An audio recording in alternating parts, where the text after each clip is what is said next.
o material antigo, ou seja, o material anterior a 1800, por aí.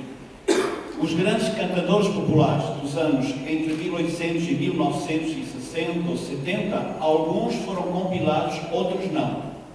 Os maiores, que se dedicaram unicamente à oralidade, o texto dele não chegaram a ser compilados. Porque à medida que o cordel, que em Portugal se chama Cantigas ao Desafio, também se chama descante, o cante e o descante, que era aquilo que se chama de peleja, não é? Muitos deles não foram codificados. Estudiosos do cordel, nesse momento, nos últimos 30 anos, ou melhor, desde 1986, mais de 30 anos, desde 1986 só se publicaram 2 livros em Portugal sobre cordel. Um de um professor que se chama José Saraiva, que já está aposentado, que é muito mais velho que eu, e o meu livro de Introdução à Literatura do Cordel. Não há nenhum curso, nenhuma aula neste momento em Portugal, em nenhuma faculdade sobre cordel.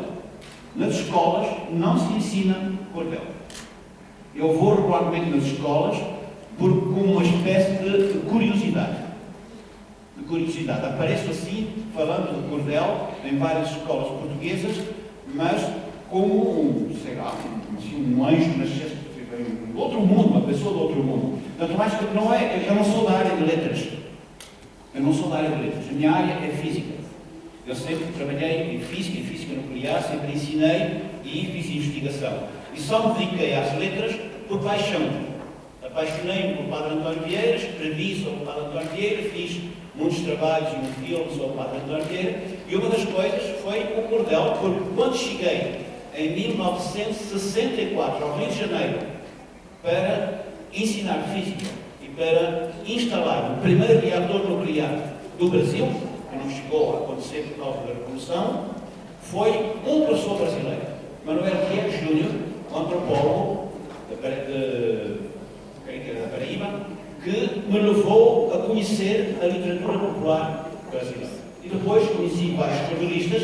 Este livro, Introdução à Literatura de Cordel, teve um contributo muito importante de um dos grandes cordelistas do Brasil, que é Raimundo Sandilheiro. Ainda está vivo, tem 86 anos.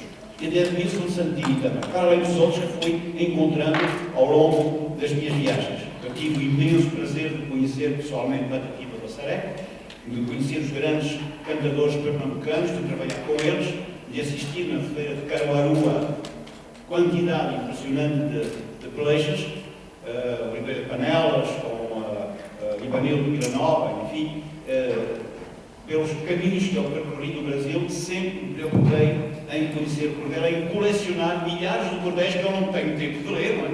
Mas classifico para um dia dar a alguém. E daí a minha paixão pelo cordel. Em Portugal, se alguém quiser fazer uma tese sobre cordel, não haverá neste momento nenhum professor efetivo para poder dirigir uma tese dessas. Não existe. Vai haver um seminário no próximo ano letivo que eu vou dirigir na Universidade de Lisboa, ao qual ainda estou vinculado ao nível da investigação, sobre o cordel, para não se perder completamente, digamos, a história e na sequência da publicação daquele livro que está ali sobre o cordel.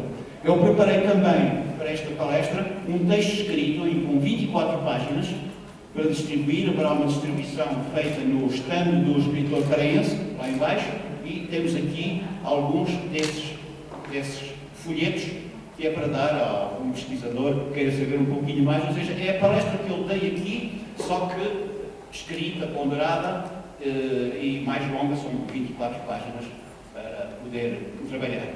Este trabalho, aliás, do Instituto Internacional de Macau, foi um trabalho que eu tinha sugerido que fizessem no Instituto Internacional de Macau, dado que é o único grande cordelista de Macau. Não existem outros. E porquê? Porque antes de ir para Macau, este homem, que se chama José Joaquim, português que eu sei Joaquim, não é?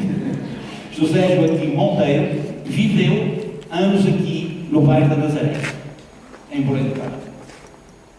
E aqui, uma das coisas que ele conta na sua história em verso, é um verso muito rústico, é mesmo do popular mais rústico que existe, a maior parte são quadras, e diz que foi aqui que ele sobretudo nos tempos das festas do boi marizado, da festa da boneca, coisas que existiam no tempo dele, que mais o impressionou, juntamente com aquilo que nesse tempo ainda existia em Portugal, nas aldeias, que eram os cantadores populares.